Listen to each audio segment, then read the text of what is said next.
Alors, Monsieur Anne Alexandre Django est un architecte paysagiste des PNG dont l'originalité tient à la fois à une formation parallèle dans deux pays distincts, en Chine et en France, et à une double compétence dans les domaines de l'architecture et de l'art. Alors, il est diplômé en art appliqué de l'École nationale de beaux-arts de Luxun, à Shenyang, en Chine, en 1996. Il a poursuivi ses études supérieures en France de 2005 à 2009 à l'École nationale supérieure d'architecture et de paysage de Lille. Et cette double formation dans deux pays distincts lui permet de faire le pont à la fois entre deux disciplines et deux pays. Et c'est pour nous, à l'Académie des Hauts-Cantons, une compétence originale et innovante qui nous intéresse. Monsieur Anne, donc, est auteur de plusieurs articles sur le paysage écologique, sur la rencontre entre architecture et paysage. Il a écrit un premier ouvrage qui s'appelle « Pensée et enseignement du paysage en France », qui a été rédigé en chinois en 2009 et publié par l'Édition nationale supérieure pédagogique de la Chine en 2012, et qui a été le premier ouvrage contemporain qui présentait le savoir français sur le paysage.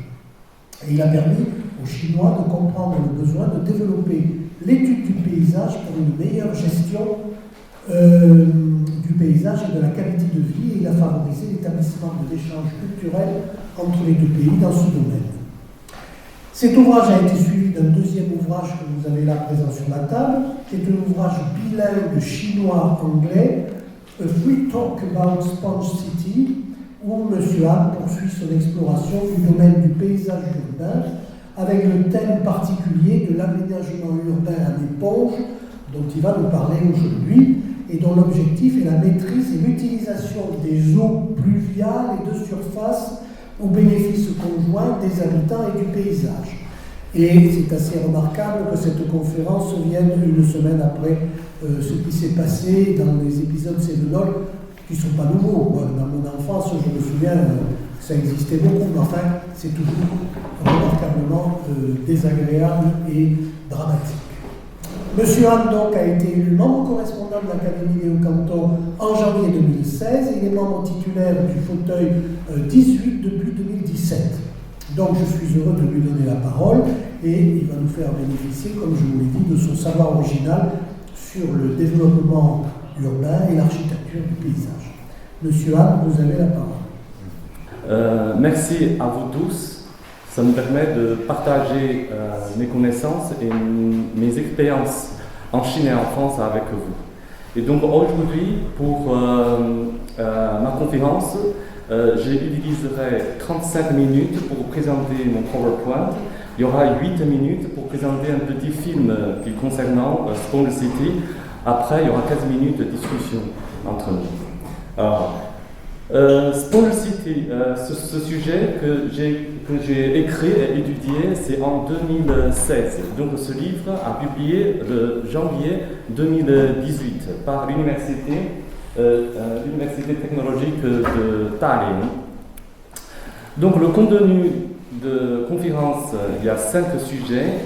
Premier, c'est que est la ville en éponge, c'est-à-dire Sponge City, et contexte de la pensée de Sponge City en Chine, et méthode de pratique à Sponge City, et 2 problèmes auxquels il faut prêter attention dans la pratique, et c'est à l'évolution de la gestion des eaux pluviales. Sponge City est une méthode de développement urbain en renforçant la gestion des eaux pluviales dans la planification des infrastructures ainsi que l'aménagement du territoire. Par rapport au contexte de la pensée de Sponge City, tout le monde sait, le problème d'urbanisme de la Chine était bien marqué depuis la réforme politique et économique après les années 80. Ce petit schéma que j'ai dessiné, c'est pour vous montrer dans la grande ville, à cause de l'urbanisation, à cause de la construction, donc ça présente des constructions, plus de construction à moins de végétation après l'eau de nappe souterraine en train de descendre. Parce que tous ces lots de nappe souterraine qui va se tenir par les racines des plantes, des arbres. Donc il n'y a pas assez de racines pour tenir l'eau, donc l'eau souterraine qui est en train de descendre. Très très grave. Et puis les années 80 et 90, surtout dans la grande ville à Pékin ou à Chengdu, etc., l'eau qui est en train de descendre très très rapide. Et il y a un petit schéma que j'ai trouvé par internet. Donc ça, présente la surface des eaux de lac entre 1987 et 2013 à Wuhan. C'est la ville où on a trouvé l'épidémie. Donc depuis 2017 jusqu'à 2013, la surface des eaux de lac diminuait à peu près 29%. Ça c'est 1989, la carte de la ville. Et après 2000, après 2009. Ça, c'est une photo que j'ai faite en 2005 au sud de Yunnan. Yunnan, c'est une province très, très, très, très belle. J'aime bien. Donc, il y a 15 ans, j'y suis allé. Et ce qui m'a frappé, cette photo, je la garde toujours, c'est un petit garçon qui marche avec sa mère, avec des canards. Et tous ces canards, vous voyez, il y a des images des canards qui sont en train de sauter. Pourquoi ils ont sauté? Parce que la route est trop chaude. En été, ça pourrait atteindre 45, même 50 degrés avec la chaleur du soleil. Mais les canards, les pieds sont brûlés. Ils ne peuvent pas marcher normalement, mais ce n'est pas leur route. Et ce côté, il y a un cochon qui essayait de chercher leur manger, des pastèques, etc. Il y a des camions qui roulaient en contresens. Normalement, on roule à gauche, comme la France. Mais c'est-à-dire, les villageois et les petits villages qui sont en train de urbaniser, mais pour la vie quotidienne, ils n'ont pas vraiment prête. Et pour l'urbanisation, on a surtout pour les travaux de la rivière hydrologique, il y a des moments où on a durci les berges. Ce type de travaux, ça a totalement coupé le lien entre l'eau de la rivière, des canaux, et le sol, et l'eau souterraine. Donc, dès que l'eau ne bouge plus et qui est devenue une sorte de pollution. Alors, par rapport au contexte de la pensée de Sponge City, après le développement économique et les nouveaux besoins des Chinois, qu'est-ce que c'est que nouveaux besoins chinois? Et ça, c'est ça qui pousse l'idée de Sponge City pour changer la Chine. Donc, la sécurité de la ville. On a discuté beaucoup sur l'air, sur l'eau, sur les infrastructures. Et donc, quand les Chinois, la vie a changé, ils veulent avoir un meilleur cadre de vie, donc plus de confort de vie. Donc maintenant, les gens commencent à prendre leur voiture, prendre leur temps, se balader un peu plus loin dans la nature, même ils vont rouler 2 heures de voiture. Parce que l'échelle de la ville est immense, donc on est obligé de rouler très loin, ça pollue avec la voiture et on n'a pas trop de choix. Donc toutes ces questions qui nous obligent de réfléchir une nouvelle façon de vivre, une nouvelle façon de l'aménagement urbain. Donc dans ce contexte, le Sponge City est posé, on a commencé à discuter en 2015. Pour les méthodes de pratique à Sponge City, il y a 3 échelles, il faut parler. La première échelle, c'est conception de territoire. Deuxième échelle, c'est moyenne échelle, c'est réseau de canalisation souterrain. Troisième échelle, c'est petit, c'est conception d'éponge urbaine. Par exemple, l'espace vert, l'espace public, bassin rétention, etc. Je fais un petit schéma pour vous expliquer, grande échelle, comment on va contrôler la conception du Sponge City. Quand on parlait Sponge City, le sujet principal c'est dans la ville, mais c'est pas vrai, parce que la ville ne peut pas gérer tous les problèmes des autres. C'est juste une petite surface par rapport à la zone de précipitation. C'est pour ça, pour gérer l'eau pluviale, pour gérer l'inondation de la ville, il faut avoir une vision beaucoup plus grande. D'abord, c'est l'aménagement du territoire. Donc, pour contrôler l'aménagement du territoire, la conception avec trois domaines. Le premier, c'est pour c'est une conception pour contrôler la vitesse de captage d'eau. Deuxième, c'est pour contrôler le temps de captage de l'eau. Et troisième, c'est pour contrôler le débit de captage.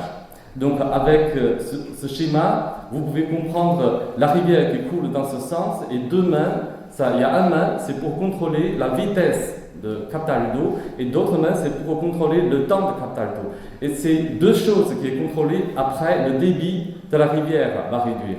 Pourquoi on va travailler comme ça? Parce que l'aménagement urbain ou sponge city, c'est une chaîne de problèmes. Si l'eau qui arrive en amont, et puis même on a bien réglé la ville à l'intérieur, mais ça ne résout pas le problème de la rivière. C'est pour ça, c'est une sorte d'aménagement avec une échelle du territoire. Ça, c'est une photo que j'ai faite sur la route de la France, à côté de mon plan. Vous voyez, on a trouvé des petits touffes des arbres, des arbustes, avec une ligne de voile, à peu près 45 degrés, qui coupe sur ce type de versant. Et pourquoi il fait comme ça? Parce qu'en hiver, il va neiger beaucoup. Et puis la neige peut stocker de ce côté. Et au printemps, il va fondre petit à petit, beaucoup plus tard. Et après, ça va alimenter, ça va nourrir les racines des arbres. Et ça, c'est pas forcément pour les plantes, c'est aussi pour stocker l'eau possible sur place et ne pas couler dans la rivière, créer le débit tout de suite. Et aussi, c'est très écologique pour profiter des ressources naturelles, maximum. Et ça, c'est deux photos que j'ai fait à Lille. À Lille, il y a des terrils. C'est après l'exploitation de mines, on trouve ce type de terril comme une montagne noire. Et donc, il y a une trace qui permet des camions qui montent pour charger et décharger. Et les paysagistes creusaient un petit nœud à peu près 50 ou 60 cm de profondeur, à peu près 80 ou maximum 1 mètre de largeur. Et après, ils ont ajouté un petit peu de terre végétale ou argile pour tenir l'eau pluviale. C'est comme ça, et les oiseaux, le vent va amener des grains et après des roseaux, des plantes sauvages qui vont pousser. Ça, c'est des images qu'on a vues sur la première photo. Et après, plusieurs années, avec l'aménagement du paysage, on continuait à ranger la relief, on a créé des passages d'édention et puis les plantes qui poussent. Donc le terril qui est devenu le paysage comme ça. Et ça, c'est pas que aménagement pour le terril, c'est aussi pour contrôler, limiter et écarter l'eau sur place. Pour moyenne échelle, le réseau de la canalisation de souterrains, ça c'est très facile à comprendre. Enfin, ce sont des infrastructures, on trouve des canalisations souterraines dans la ville pour évacuer l'eau. À la fois, il y a des réserves souterraines aussi pour régler l'eau. Ça, c'est une technique, avant les années 80, c'est très courant. Et aujourd'hui, c'est aussi une sorte de façon de faire très efficace pour régler Sponge City. Et pour les petites échelles, c'est des conceptions éponges urbaines.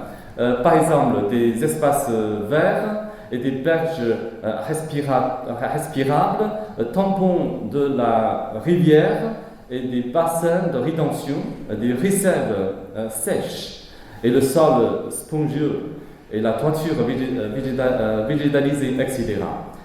On voit cette photo que j'ai faite à côté de Mulhouse, c'est en France, et les berges, c'est très très bien conçu, c'est-à-dire on n'a pas durci avec le béton, et quand il y a des pluies, l'eau pourrait couler ou filtrer facilement vers la rivière.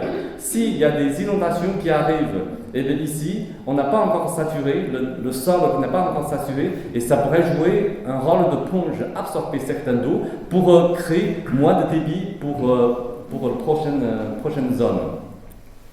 Et ça, c'est des détails. On a utilisé des gabions. Ce gabion, c'est ce type de panier avec des fils de fer. Et puis, on va mettre des cailloux dedans. Les cailloux principaux, ce sont des cailloux de calcaire. Parce qu'après le temps, après l'évitation, après la pluie, après l'oxydation, tous ces cailloux vont coller ensemble avec une fonction de chenille, que c'est un peu comme dans la grotte de Mademoiselle, etc.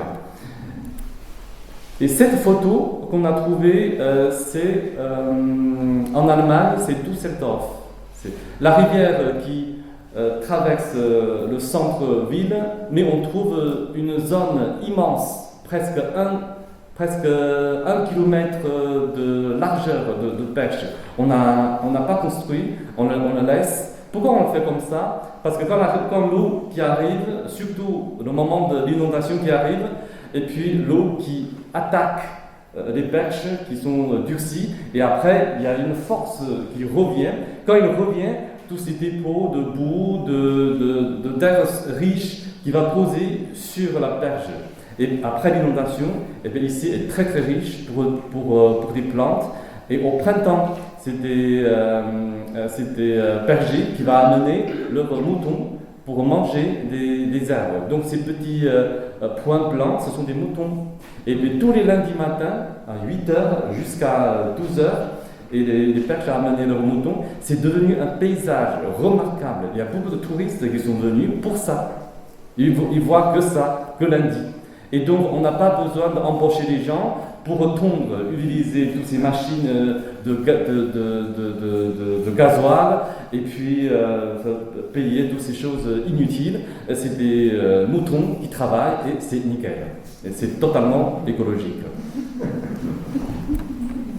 Et ça, c'est une image que j'ai fait à Amiens, en France. Vous voyez, il y a des petits parages en bois, mais entre eux, il y a des trous. C'est pas un accident, c'est pas mal fait, c'est pas abîmé, c'est une conception. Pourquoi on fait comme ça? Pourquoi on crée petits parages devant de vraies berges? On garde une petite zone à peu près 1 mètre ou 2 mètres. Ça, c'est pour créer un abri pour les animaux. Et ça, c'est très bien parce que quand il y a l'inondation qui arrive, et le vrai catastrophe, c'est pas l'inondation pour l'homme, c'est l'écologique était détruit. L'écologique était détruit. Enfin, tout à l'heure, je vous montre le film dans la grande ville comme Paris, comment on règle l'écologique pour ne soit pas détruit par la pollution des hommes comme l'eau usée. Et là, pareil, les animaux qui vivent dans la rivière, il faut protéger. Et là, ça c'est une technique très efficace en fait. Et c'est très beau aussi. Ça, dans l'aménagement, c'est une photo que j'ai fait à Rennes en France. Mais il y a beaucoup de villes dans l'Europe, même en Chine, on trouve aujourd'hui. Parce qu'aujourd'hui, on a ouvert ce type de canalisation. On ne couvre plus parce que ce type d'ouverture, ça permet d'avoir plus de volume, ça coûte moins, ça joue un rôle de bassin rétention aussi. Même il est relativement petit, avec des longueurs sur la route, etc. Mais la fonction est beaucoup plus rajoutée, et surtout les volumes d'eau est beaucoup plus important pour stocker. Ça, c'est dans la ville résidence très courant. Vous voyez les gens qui passent, qui est déjà passé, évidemment, avec leurs traces. Tout le monde marchait sur la partie blanche, c'est-à-dire les carreaux en béton. Hein, mais les gens n'aient pas marché sur cette partie, c'est-à-dire c'est un carreau avec des trous, les plantes peuvent pousser. Mais pourquoi c'est comme ça? Et ça, c'est une conception très importante. Psychologiquement, on est essayé de séduire par la couleur, par les matières. Et ce type de matière assez solide, assez nette, même si pour les femmes avec des chaussures à talons, ça ne gêne pas. Donc évidemment, tout le monde passait sur cette partie, mais c'est pas tout droit. ça bouge un petit peu, ça crée une sorte de... Il y a plusieurs sens, il y a sens esthétique, il y a des sens de changement, de la perspective, etc. Mais du coup, s'il y a plus de monde, on peut marcher sur deux parties qui sont relativement végétalisées, ça ne gêne pas les plantes de continuer à pousser. Et même pour le cas urgent, la voiture peut passer, il n'y a aucun problème. Et en réalité, on a créé une route et puis on a créé deux fonctions différentes. Donc en majorité, 80% de fonctions, c'est pour les gens qui passent. Et puis ça marche. De deux côtés, ça joue un rôle de sponge. C'est-à-dire que dès que l'eau qui pluie, et l'eau de pluie est facilement absorbée par la route. On n'a pas besoin d'évacuer vers des canaux ou vers des bassins de rétention. Ça c'est une photo que j'ai faite au parc de Barcelone, dans la zone de géo-olympique. Et vous voyez, ça c'est dans la ville. Et on a totalement changé l'idée, et puis on laisse la terre compactée. Bien sûr, c'est pas la terre avec beaucoup de boue, c'est pas ça. Il y a beaucoup de sable, c'est-à-dire même il pleut, l'eau s'infiltre très très facile, et puis ça ne va pas salir trop les pieds. Mais du coup, vous voyez, il y a un petit peu de relief qui a changé, ces petits bosses comme ça. Et ce petit bosse, avec la forme de relief, ça bloquait l'eau pluviale qui guide l'eau pluviale qui rentre dans les murs de cailloux. Et après, c'est une sorte de filtration et qui va alimenter les plantes au-dessous, de ce côté. Et ça, c'est une conception de spongicité. Et cette idée-là vient de Versailles. Parce que Versailles, quand vous allez se balader du château jusqu'à l'arc Croix, et puis il y a deux allées très longues, vous voyez, il y a des petits bosses comme zigzag, S, comme ça, et chaque lieu, quand il retourne, il y a un puits pour laisser l'eau qui coule en-dessus, c'est des canaux, va conduire tous ces eaux vers l'arc. Et puis c'est comme ça, sur la route, on n'a jamais abîmé avec l'érosion de l'eau, avec des traces, des sables, etc. Et un jour, si vous retournez à Versailles, vous regardez ça, c'est extraordinaire. Et là, ça c'est ce que je fais dans le jardin, les photos que je fais dans le jardin de Suzhou, c'est le jardin traditionnel chinois de l'UNESCO. Vous voyez les arbres, les racines, ce type de l'aménagement du sol, ça respectait la forme des arbres. Ça c'est très bien. C'est très bien. Parce que les racines sont tellement costauds. Vous voyez, dans 5 ans, dans 10 ans, les racines vont soulever le sol, il n'y a aucun problème. Les bétons, c'est rien. C'est rien. En plus, je suppose que vous avez déjà vu ce type d'aménagement déjà abîmé par les racines. Et dans le jardin traditionnel de la Chine, les choses qu'on doit apprendre, c'est ce type de respect pour la nature et pour les travaux artificiels. Et ça, c'est Annecy. C'est Annecy, vous voyez, c'est un château, il y a une pente à descendre, donc du coup, il y a petits canaux comme ça. Donc, quand l'eau pluviale qui descend, les canaux bloquent un petit peu et après guident l'eau vers le pied du mur pour alimenter des plantes. Et ça, c'est pour consommer et stocker plus l'eau pluviale pour ne pas couler vers le bas et puis rajouter le débit de lac. Et ça, c'est...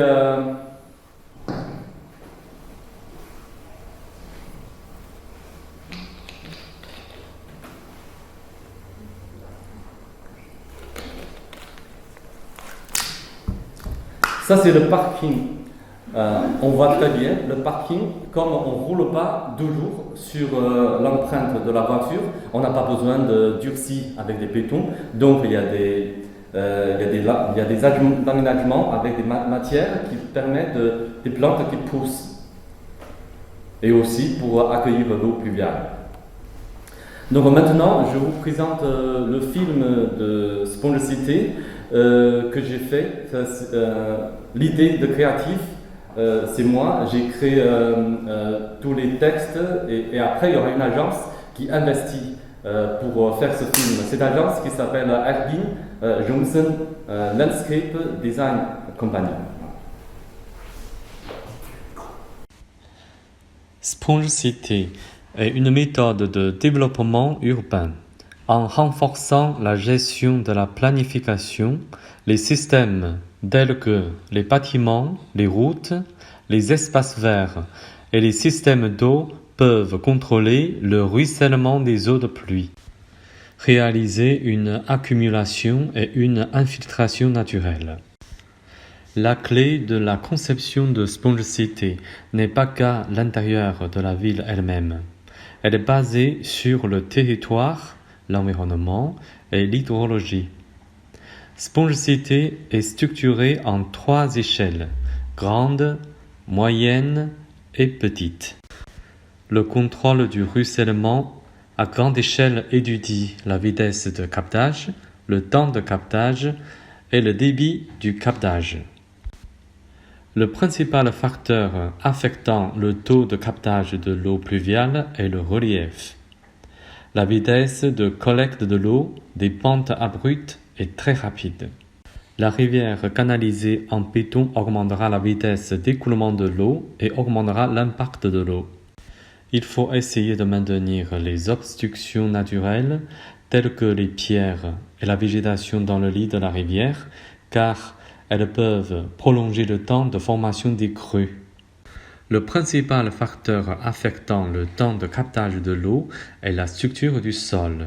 Grâce à la conception du sol, l'eau de pluie peut se joindre dans la rivière avec l'eau souterraine. Ce processus fait gagner du temps pour limiter l'engorgement urbain par les crues. Il y a 2 raisons principales à l'engorgement urbain. L'un est la chute soudaine des fortes pluies. L'engorgement urbain se produit en un instant. Deuxièmement, le réseau de canalisation de drainage de la ville était trop fin et trop obstrué, incapable d'évacuer des eaux lors de fortes pluies. Enfin, le temps de décharge était trop long. Le meilleur moment a été raté.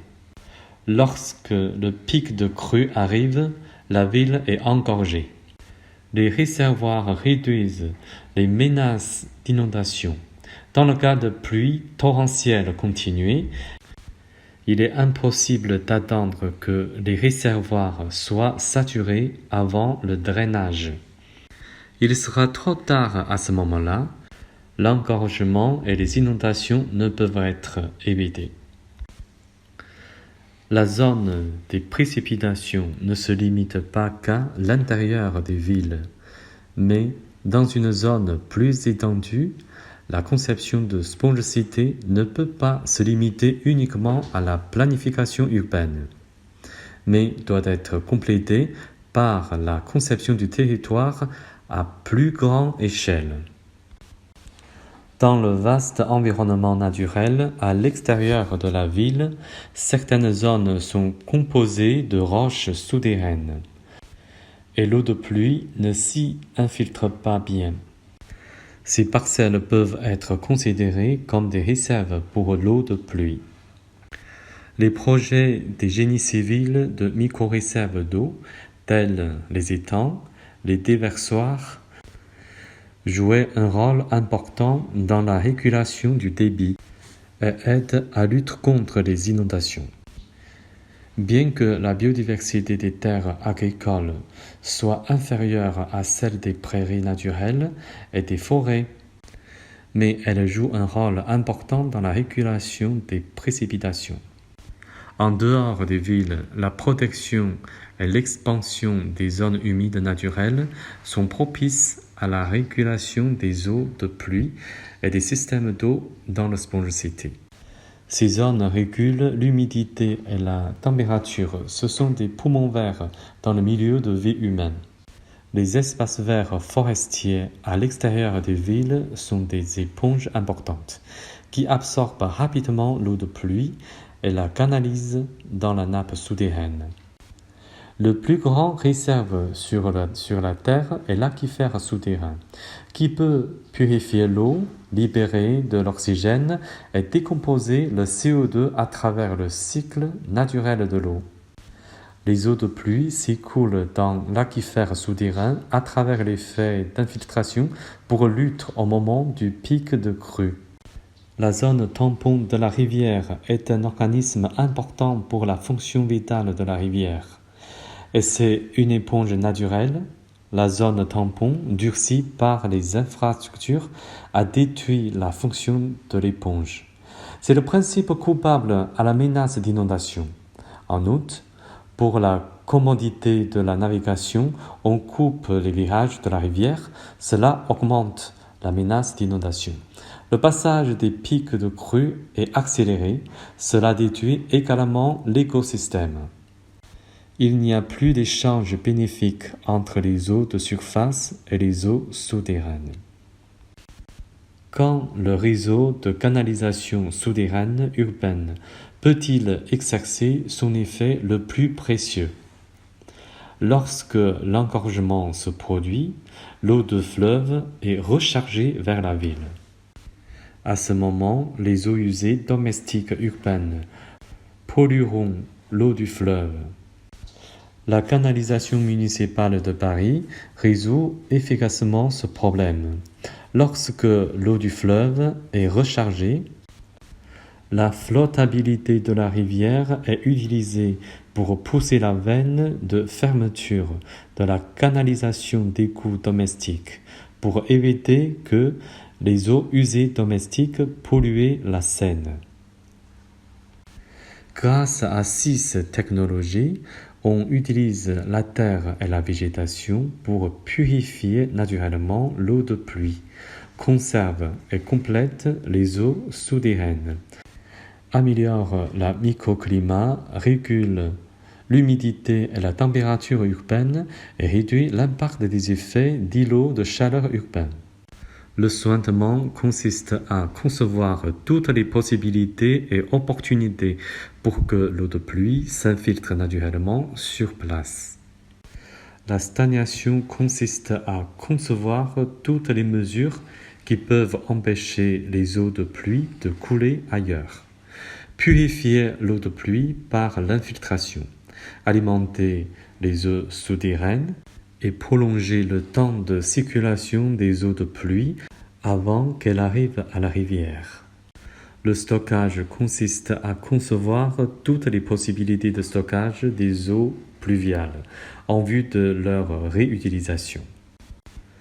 La purification consiste à améliorer le cycle de l'eau urbaine et l'environnement hydrique, d'effectuer l'épuration par les plantes et la terre, améliorer l'environnement aquatique urbain, améliorer la vie des gens et garantir une eau saine. L'utilisation consiste à réutiliser l'eau de pluie collectée selon les différents besoins et fonctions. L'eau de pluie collectée peut être utilisée directement ou après l'épuration. Le drainage consiste à évacuer des eaux qualifiées et propres hors de la ville en restaurant un cycle naturel de l'eau à plus grande échelle. Le film n'est pas arrêté ici, parce qu'après, ça c'est une partie de travail ingénieur, donc on n'a pas besoin de parler tout de suite ici. Donc je continue. En fait, il y aura 2 problèmes auxquels il faut prêter attention dans la pratique de ce qu'on a cité. Le premier problème, c'est pollution à la ressource. Par exemple, des mégots. On voit beaucoup de jeunes, même les gens âgés, qui jettent un mégot facilement par terre. Et après, avec l'eau pluviale, tous ces mégots vont couler sous l'eau ou dans la bassin de rétention, dans la rivière, etc. Ça pollue énormément. Chaque mégot pollue minimum 40 tonnes d'eau. C'est pour ça qu'on fait beaucoup de travail avec des lycéens, des collégiens. Ils ont dit oui, nous on est écologistes, on fait ça, etc. Mais eux ils fument, après ils jettent partout. Et c'est pour ça, pour vraiment protéger la nature, pour vraiment travailler sur ce qu'on cité, on doit commencer à travailler sur le début. Il faut bien régler leur comportement et ne pas appuyer sur la technologie scientifique derrière. S'ils coupent ça, on n'a pas besoin d'utiliser 5 jours ou 7 jours pour épurer un mégot qui produit 1 seconde.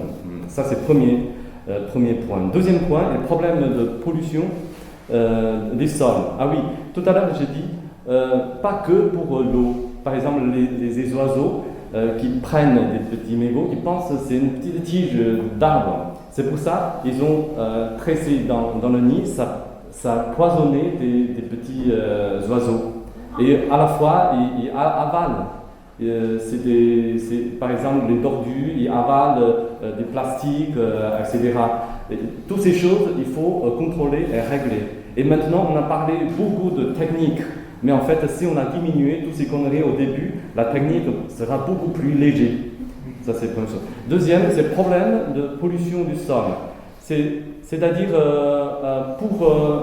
pour filtrer l'eau de pluie, on ne peut pas filtrer n'importe où.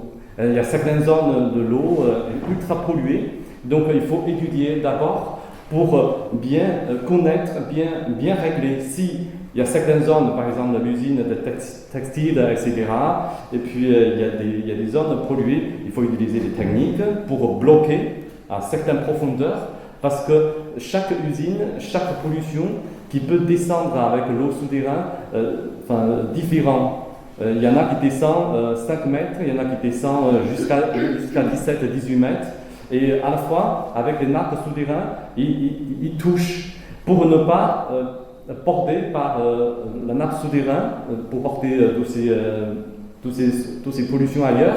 Il faut bloquer avec des techniques pour bloquer. Ça, c'est pour la pollution souterraine avec une grande surface. Sinon, on peut soulever la terre pour mettre comme le terril. Comme le terril, on met au-dessous, après végétaliser, et c'est-à-dire les pollutions est bloquée. Et comme il est sur la hauteur, l'eau filtre directement à l'intérieur, il ne peut pas porter par la nappe souterraine. Donc c'est 2 techniques courantes. Et dernière chose que je voulais dire, c'est l'évolution de la gestion des eaux pluviales. C'est avant le 19e siècle, c'est plutôt une sorte d'évaluation naturelle. On creuse des nœuds, on creuse des petits ruisseaux pour évacuer l'eau. C'est vraiment une façon de faire naturelle. Et deuxième époque, c'est la canalisation. Ça commence 19e siècle jusqu'à 20e siècle, 70, les années 70, 20e siècle. Et puis dans cette époque, il y a beaucoup de villes qui commencent à construire des infrastructures comme Paris, Londres, New York, etc. Et troisième époque, c'est les années 70 jusqu'à les années 80. Ça, c'est une période où on a commencé à construire et faire attention sur les réserves. C'est les passages rétention. Les réserves, on a commencé à stocker l'eau, réutiliser l'eau, l'épuration, etc. Mais après les années 90 jusqu'à aujourd'hui, on commence à utiliser, on commence à parler sur la notion des infrastructures vertes. C'est-à-dire, on ne veut pas consommer ou investir plus, mais quand même, on peut faire même fonction, même meilleure. Et comment on peut faire même meilleur? Et d'abord, il faut épurer tous ces eaux, parce que l'eau va polluer sur certaines zones. Épurer, pour la nature qui travaille, c'est des plantes. C'est des racines des plantes qui pourraient absorber les métaux lourds, ça pourrait diminuer le taux de nitrate, etc. Du coup, et c'est des plantes naturellement qui va filtrer et dépolluer un petit peu. Et après, on va utiliser les systèmes artificiels pour épurer l'eau, etc. Et c'est pour ça, aujourd'hui, vous voyez, il y a moins de canaux, des canalisations souterraines, donc des canalisations proches de la ville, proches de la résidence, c'était ouvert. C'est comme ça, du coup, ça pourrait couler l'eau. C'est aussi un petit surface qui joue les rôles de bassin rétention. Et du coup, c'est des plantes, les herbes qui commencent à filtrer l'eau. Ça pourrait épurer un petit peu. Après, ça va filtrer, ça va joindre avec la nappe souterraine. Voilà, je conclue. Je fais une conclusion sur la conférence. Le principe de la conception de Small City n'est pas que dans la planification urbaine.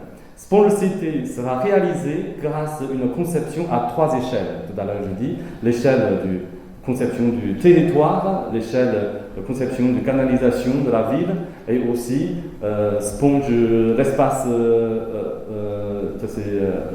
la conception d'éponges dans la ville, comme l'espace vert, etc.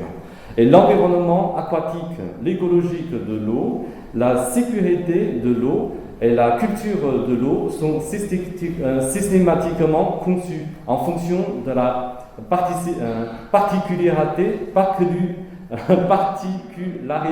de son territoire et sa phénologie. Voilà. Bon, merci à vous tous.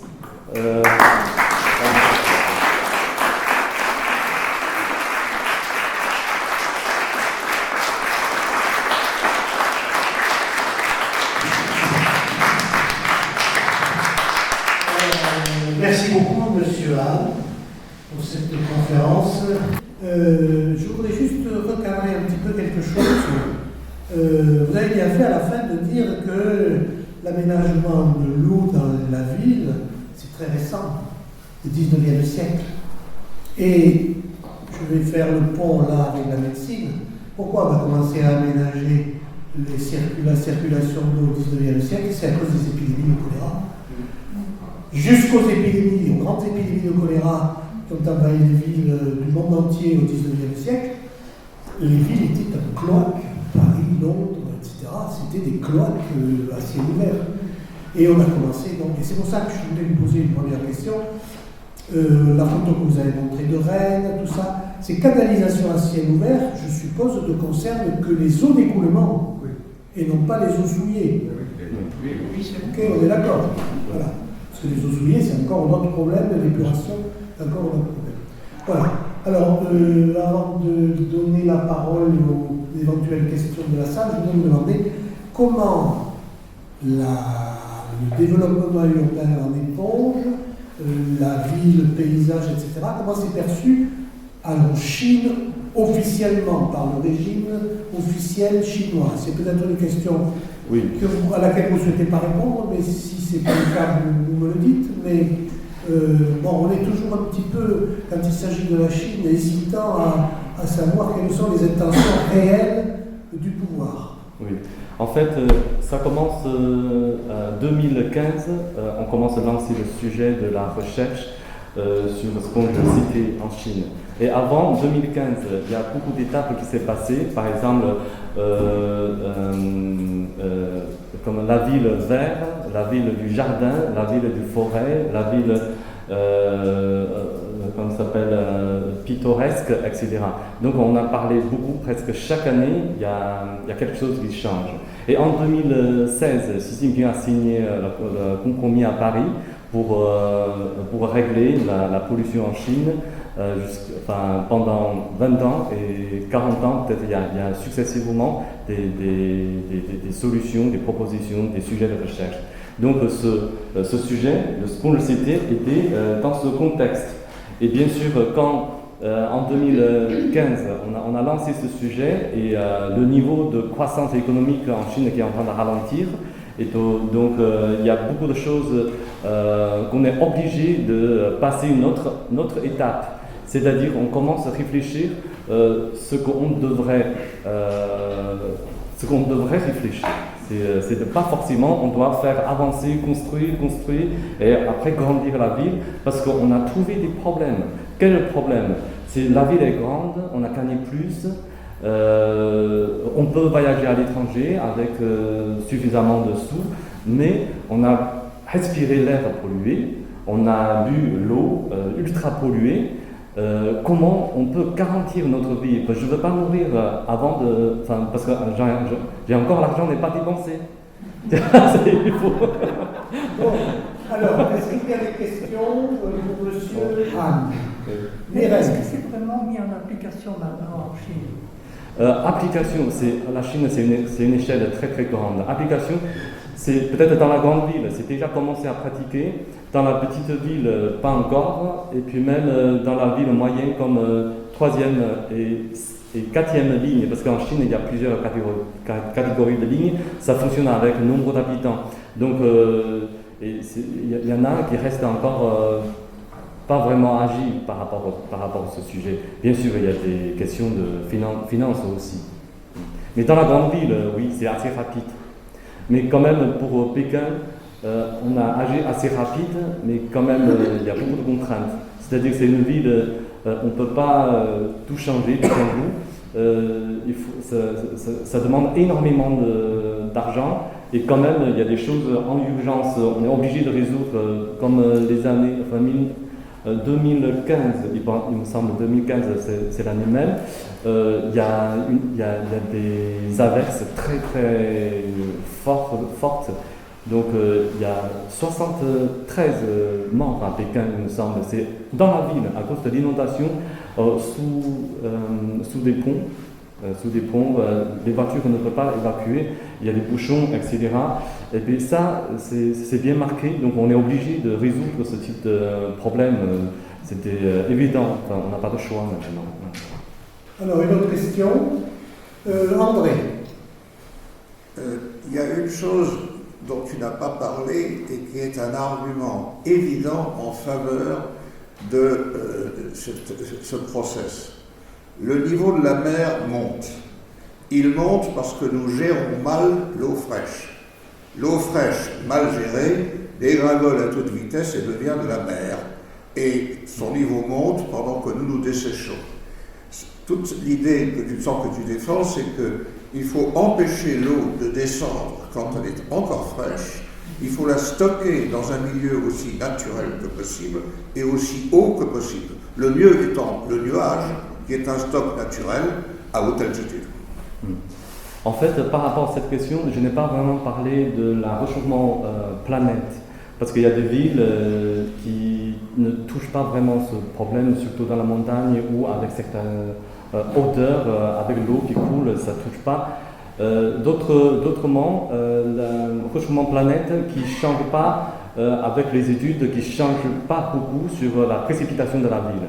Parce que c'est la précipitation de la ville qui va vraiment toucher la recherche par rapport à spongicité. Et spongicité qui est très sensible par rapport à l'eau brisante, l'eau pluviale. Et puis tous ces engorgements, tous ces problèmes de pollution par l'eau usée. Et c'est que des trucs dès qu'il y a des averses. Et par rapport à la mer qui remonte, ça c'est une autre échelle de problème du paysage et de l'environnement. Par rapport à spongicité, ce n'est pas vraiment très, très touchant dans ce point-là. Oui, monsieur. Oui, bonjour, Daniel Barthelon. Levez-vous pour vous entendre. Bonjour, Daniel Barthelon. Alexandre, il me semble que peut-être vous auriez pu rappeler à l'auditoire que le mot paysage en chinois comprend l'eau. Le mot paysage en chinois comprend le mot eau, montagne eau. Donc, parce que là, vous nous expliquez, c'est passionnant, des techniques de récupération des eaux qui s'inscrivent dans une longue histoire. Alors nous, en Occident, l'histoire est un peu plus modeste. C'est juste pendant 700 ans à Venise qu'il y a eu une magistrature des eaux qui a réglé les eaux à Venise à l'échelle du grand bassin versant depuis les Dolomites jusqu'à la lagune. Mais en Chine, est-ce que vous n'avez pas le sentiment qu'aujourd'hui, depuis 2002, vous avez parlé de la cité jardin, depuis 2002, c'est devenu un projet officiel en Chine. Et il y a un cas d'école, c'est Dalian et ses banlieues, avec le projet par exemple Sweetland. Et donc, peut-être que vous avez le sentiment de retrouver quelque chose qui vient de loin et qu'on retrouve aujourd'hui en Chine. Cette gestion de l'eau en l'économisant et en sachant la guider, depuis la montagne jusqu'à la mer. Oui, enfin, ce sujet, c'est vraiment très très large parce que ça touche la recherche et les études sur la civilisation chinoise, le jardin, l'eau et la terre feng shui. Enfin, je pense que vous avez déjà entendu beaucoup au feng shui. Ça, c'est une conception de microclimat qu'on pourrait introduire avec la connaissance scientifique européenne, mais en Chine, ça rajoute beaucoup de sens sur la circulation de l'énergie corporelle, l'énergie naturelle, et même comme tout à l'heure ce qu'on a discuté, ce type de réchauffement de planète, c'est aussi une sorte de circulation de l'énergie universelle. Même c'est quelque chose de visible, l'eau, l'évaporation, pluie, etc. Il y a des choses invisibles. On est influencé par l'environnement, par l'intuition. Par exemple, moi je suis peut-être un peu triste parce qu'il n'y a plus de soleil, etc. Et bien, du coup, ce type d'énergie qui a agi dans votre corps, mais à travers ce type de choses visibles aussi. Donc en Chine, il y a plein de choses qui mixent comme ça. Et sur le travail de ce qu'on cité, c'est vraiment une très petite partie, ce qu'on a vraiment trouvé dans la ville aujourd'hui. Surtout, on a marqué plus de problèmes qu'on a créés depuis la réforme politique, c'est-à-dire les années 80, après la croissance, l'établement urbain, ce qu'on a trouvé des problèmes. Non, en fait, avant, oui, il y a beaucoup de choses qui se croisent, historiques de notre jour, etc. C'est vraiment très intéressant de creuser dessus. Merci. Eh bien, je pense qu'on va clôturer en vous remerciant, Alexandre, d'avoir accepté.